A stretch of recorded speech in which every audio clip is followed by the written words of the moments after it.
Hi, I'm Abigail Bender, and I'm the Civic Science Intern at Research America, and I'm going to walk you through the hands-on civic engagement workshop of how to tackle our summer microgrant application.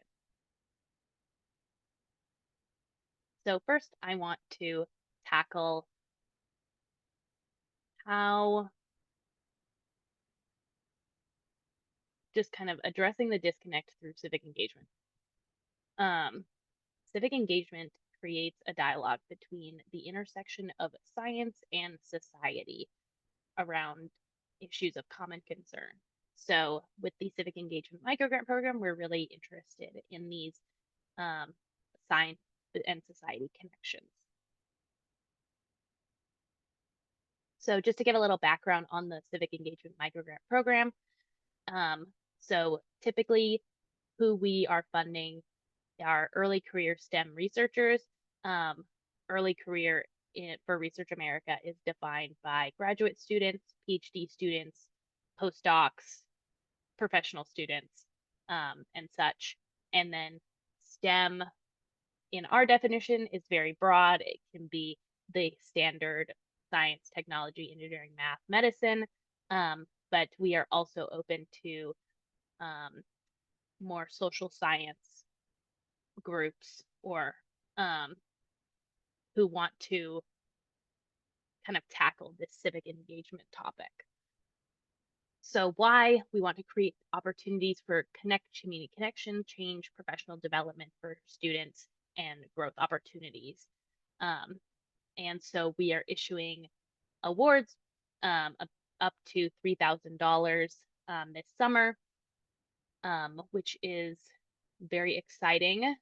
Some types of projects among grantees in the past consist of community outreach, competitions, data visualizations, demonstrations or tours, public forums, new groups, podcasts, policy outreach and education, and workshops.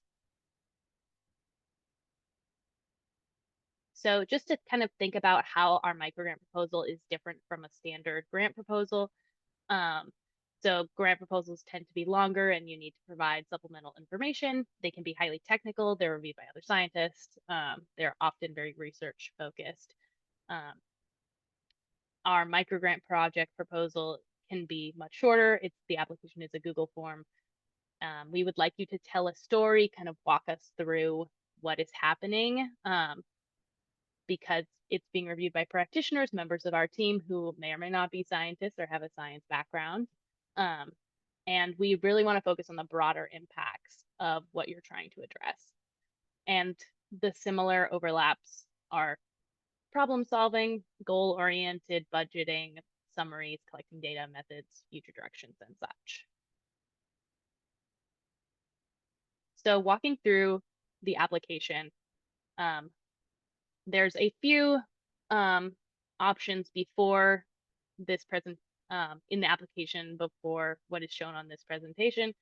It's essentially just where you are going to put your groups, individuals' names, and what education level they are at. But getting into this larger, more complicated sections, we look at this first section, which is in 3 sentences or less, briefly describe your group's overall mission.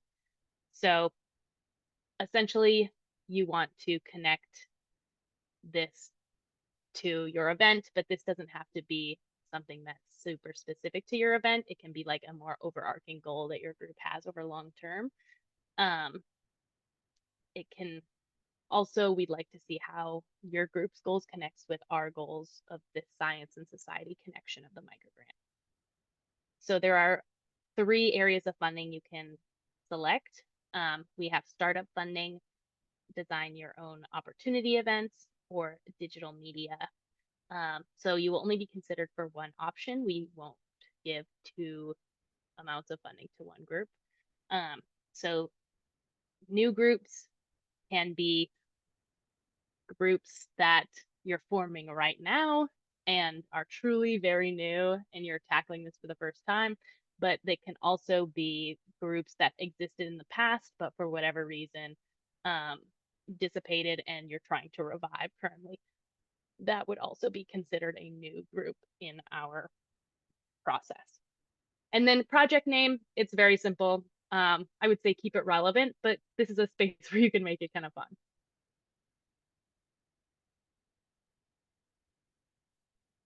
So describe the problem your project is attempting to address. You are going to understand the problem that you want to address much better than we will. So the more in 5 sentences, like just breaking down in detail what is going on will help us kind of grasp a good background concept while we're reviewing the rest of your application. The project goals section, this is where you can describe how your group wants to tackle the problem you described above. So I'd say fill in as much information as you can. Avoid one sentence answers at all costs. If you answer with one sentences, that will not tell us anything about what your group wants to accomplish or what it's trying to tackle or do. This is a great space to kind of expand on your group's ultimate goals and how it connects to your project goals as well. And then potential impact. How will your project create dialogue with your target audience? What new skills will the project organizers develop, and how will they achieve that? So essentially, there's two things you want to think about when filling out this section. You want to think about your audience and who you're trying to reach, and then your group itself. So your audience, you can relate back to your project goals and that problem you were just discussing, and how you're going to be impactful in a sense in that way. And then also, since this is a micro grant for early career scientists and graduate students and such, we would love to know the impact you anticipate for your group members and you group individuals leading your teams, and how you expect to learn new skills or grow from this experience. So your description of your proposed activities, this should be one of the larger sections of your application. So this is a space you can go into as much detail as you possibly can to describe what your group is proposing to do and who you would like to be working with. So if it's relevant, like let's say you want to do a panel, this is the place you're going to put in speakers you want to reach out to, people, organizations you want to partner with, different groups on campus you want to invite. This is where you want to break down everything that you want to do. And we understand life happens. If you end up getting the micro grant and something changes, that's totally fine. We just want to see that you have an idea of the direction your group is headed in. And same thing with the timeline section. Since this is specifically a summer microgrant, you want your timeline to be set between May and September, and just kind of break it down in as many steps as you can, kind of like an outline, so we can see that you have an idea of the steps you need to take to kind of produce this project that you're proposing. So we feel often more comfortable and excited about projects that have a good kind of backbone and an idea of like when and what's going to happen. And those individuals we've seen individuals be very successful in the past. So just like an example, if going back to the panel example, if you put in your timeline just a breakdown of being like, this is when I'm going to reach out to my panelists, this is when I'm going to get supplies, this is when I'm going to save my space, this is when I'm going to go set up, this is when the event's happening, this is when I'm getting feedback, and such. So please give us as much information as you can. Also, similar to the last section, we totally understand that things change. We've had lots of groups in the past have just experienced unexpected setbacks that's made them change their timeline. But as long as you have an anticipated timeline going in, it will get you that much closer to bringing your project to life. So everyone's favorite section, the budget section. So please be as specific as you can in the budget section.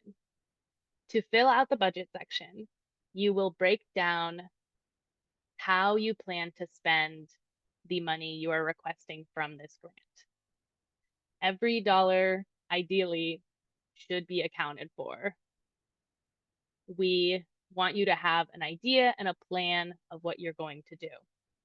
So let's say you are doing the panel example and you're breaking down, like, I'm going to use X amount of dollars to rent the space.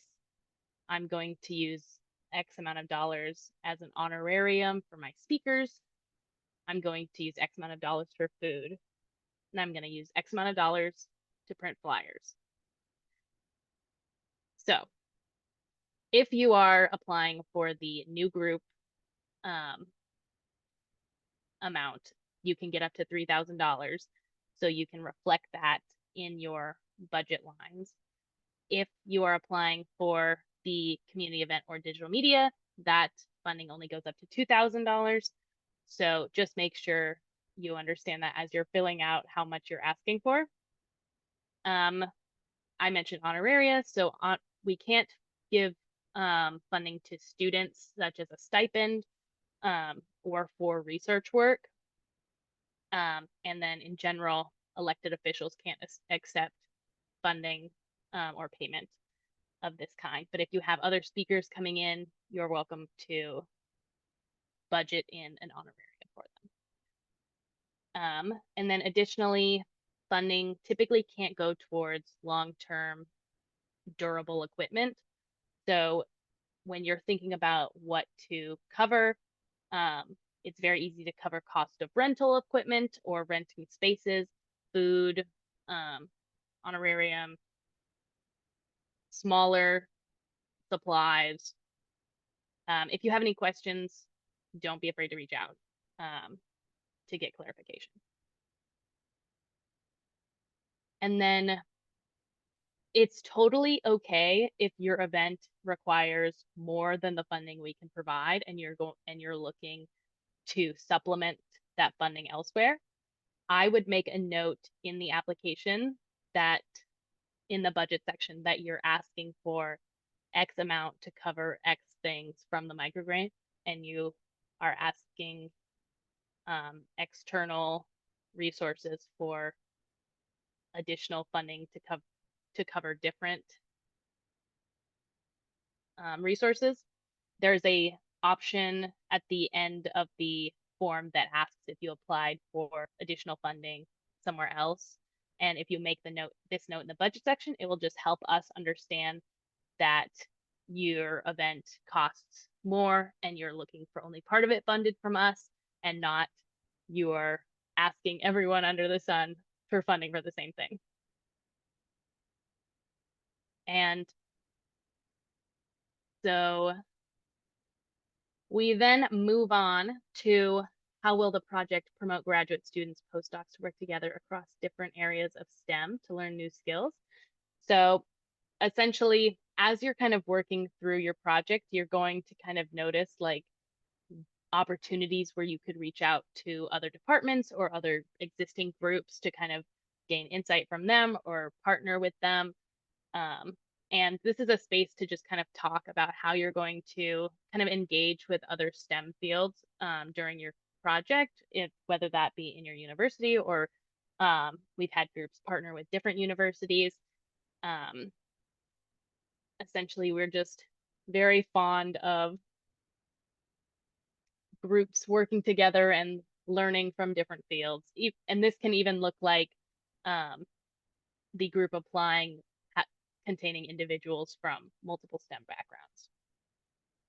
And then how will the project engage students and postdocs from various backgrounds? So this is very similar to the previous question. You're just kind of going to expand on the previous answer and talk about not only how you're going to engage these different STEM backgrounds, but maybe how you're going to engage people with even beyond STEM backgrounds, or similarly to like the impact, like what the students in your group are going to take out of this experience and what you're going to learn from it and such. And then finally, how will your project engage local public officials, community leaders, and or community members? So this is super crucial. This is like the most crucial aspect of the microgrant program, because this is one of the things we deem is most important. Because like I said at the beginning, civic engagement is all about this science and society connection. So we want to see how your group is really connecting and your project connects with this idea to make sure you're actually engaging with these groups in your project description. And then finally, the last section I've included in this is the name of your fiscal sponsor. There's a few sections in the application after this, but they are mainly filling out names and email contacts and such, and not fill in the blank about your project. But I did want to go over briefly what working with a fiscal sponsor looks like. So because this can be new for some people. So fiscal sponsors act on your behalf to manage grant funding. We can't provide funding to an individual, whether this be the one group member, or even this isn't like a university advisor and such. You can have your university be a fiscal sponsor. What this looks like is many universities have kind of a department or area that kind of serves to kind of help manage grants or sponsored programs for groups. So all universities kind of do it differently. So I would ask your university specifically how to go about that. But lots of universities have them as options. We've also seen groups partner with nonprofits or community organizations to have them act as their fiscal sponsor. If you're already planning on partnering with a nonprofit or a community organization, this can be a great kind of easy way to do that.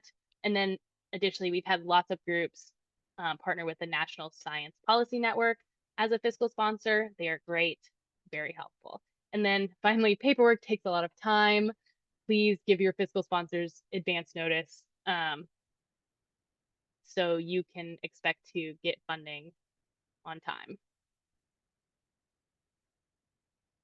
And then finally, these are emails to contact individuals who work on the microgrant program.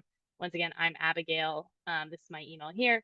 If you email the general microgrants at email, you will reach both Jenny and I. And then this is our website where you can find more Research America and civic engagement information.